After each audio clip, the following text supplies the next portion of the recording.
Hi, everyone. It's Sarah, the founder of Live Like Roof Foundation. Hello. It has been way too long. I know we have not been here for a while.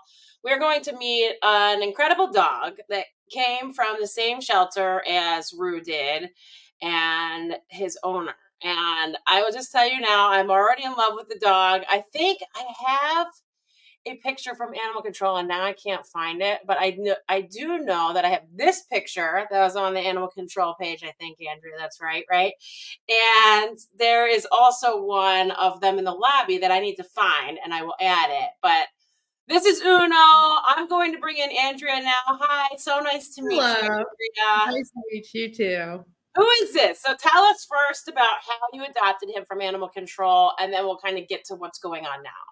Okay, so this is Uno, and we adopted him. Well, we took him in as a foster, which is kind of funny because I told my husband we had done some fostering, and I told him, I said my birthday was February 3rd, and we pulled him very end of January. And I said, what wife asked for a birthday present she's not even going to keep? And well, it took us all like 2 weeks. And I was like the day before my birthday sobbing, and I was like, I don't think I can give this one up. We had a really good app for him, and I was like, nope, he's here to stay. So I saw his picture on the CACC rescue page, and I just knew that I had to have him. I don't know. There's something about him. I told several of the volunteers, if he becomes urgent, I had taken on several fosters from CACC before. So I just kind of said, if there's, if for some reason he's not doing well and he needs out, just let me know. And I got the call. And so I said, okay, I'll be there this weekend. So I mean, that's how it all happens, right? I mean, it's kind of like, the dog is there. They're almost always urgent, but he was a playgroup rock star. he was pretty good in playgroup, weren't you, buddy? Yeah. And so was he on the adoption floor or he had to go through rescue? He was on the adoption floor originally, but then he was doing some redirect biting and whatnot on the leash. Yeah, that was in the car on the way home. And so he had a little orange caution tag around his neck whenever we pulled him, but he was just a confused puppy in the shelter. He didn't know any better. I think CACC had him listed as like 7 to 9 months, and my vet thought probably 10 months when we pulled him. He was only 35 pounds, and now he's like 75 pounds. So he definitely was like maybe 5 months. Yeah, he looks so, as compared to the other photos you sent me, like he looks so tiny. And obviously in animal control, all these animals are skinny and stressed and all of that. But like he looks like tiny there and he's huge. Yeah, no, he was so little. He wasn't even super skinny. He just was tiny. Yeah. And he grew and he grew and he grew some more. I remember we DNA tested him, and I was like, there's no way that this is just like primarily pit bull. We thought he was like a hound pit bull mix or something.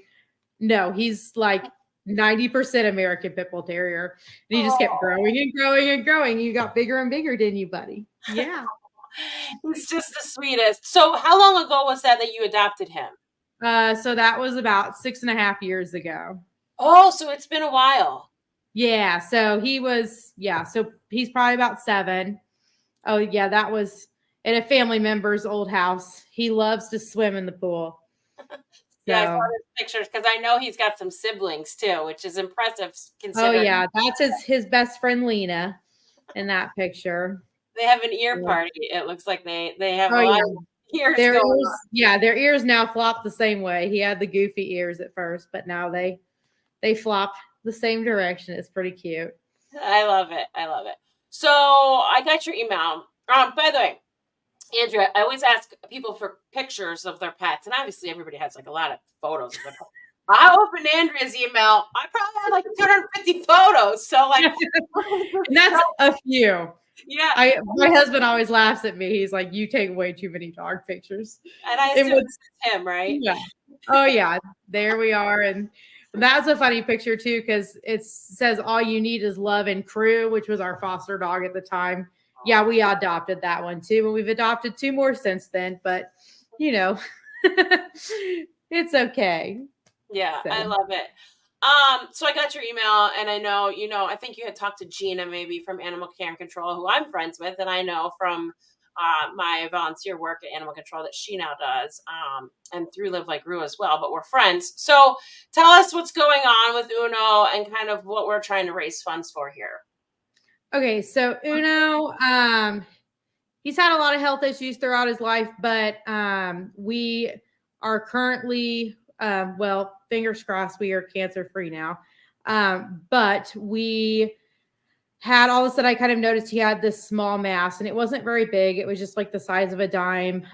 We did a fine needle aspirate, and the vet said that it was cancerous and that it was probably mast cell carcinoma. So we went ahead and got that removed, and we took appropriate margins for mast cell. And unfortunately, when we got the biopsy back, it came back as sarcoma, which big picture is a better situation to be in, but it required us to go back in and do a second surgery because you have to take larger margins for that.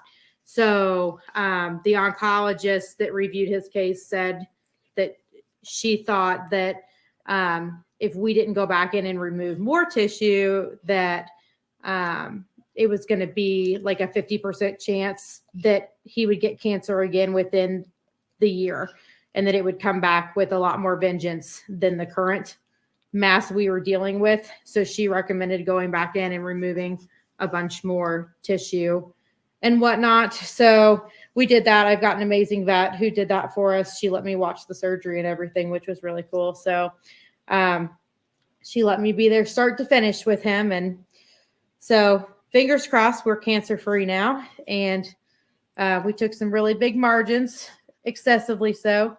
My vet was like, I don't want to do this surgery a third time. So let's go big or go home. So yeah, he has pretty much from his spine to his lower rib cage was his big old incision that he had. He was pretty loopy afterwards. Yeah, and how But is he healing now? How's he feeling? he is 2 weeks post-op. He's doing really well. He's pretty much back to his normal. He was pretty kind of quiet for a couple of days and sleepy. But it's also kind of hard to tell with him because he's you big lazy bum. Yeah. You big lazy bum. Yeah. He's a big lazy butt. So, yeah, he's a good boy. But yeah, he's been doing really well. He's looking forward to doing some swimming. We get to take your stitches out tonight, buddy. Oh, Yeah. that's a big deal getting the stitches out. No. After 2 weeks, we could pull him out. So, and So he's a super. if So you guys are watching this and you want to support Chicago Animal Care and Control alum, which like I said is where Live Like Rue came from, please donate. You can go to our Venmo, Live Like Rue, or you can go to our website, livelikeRue.org, or you can go to Zelle and look up medical at livelikeRue.org. But I know that you take in a lot of dogs that have, medical issues. You have a lot of old dogs with that might have a behavior problem, and then you kind of make them fit into your world. So thank you for that. always happy to do it. Yeah, I used to be a teacher full time, and I did a ton of fostering, and I really saw the need for dogs that had behavioral and or medical conditions, and so I ended up leaving the classroom, and I do teaching in another way now. So I'm a dog trainer, and I do all stuff positive reinforcement, and I try to help figure out what's going on with these kiddos, so that way we can help understand them and get them into a home that sets them up for success and helps them have the best quality of life. So I love that. That means a lot. I know. And it's hard to, which I did too, leave a job that's a little bit steady and run your own business. It's definitely not easy. But I did want to tell you the bill that you have for $3,058.63. We're going to at least give you the money for that. So anything else that we raise thank above you so that, much.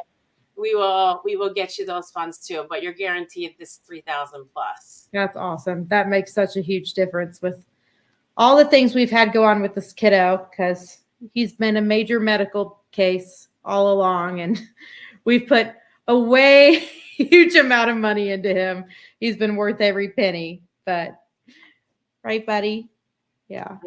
There Oh he yeah, is. he loves to dress up. He's all about wearing costumes.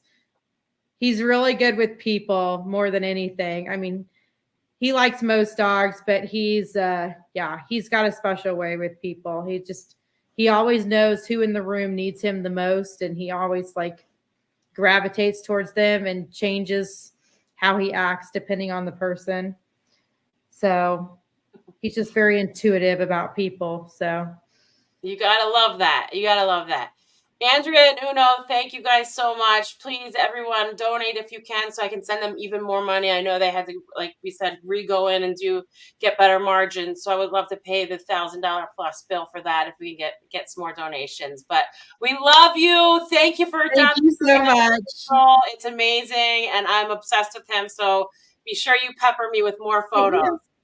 Could you nose touch? Good boy. Say bye. Bye, buddy. We love you. Thank you so much, everyone. And thank you, Sarah, You're for welcome. all that you do for us and for others.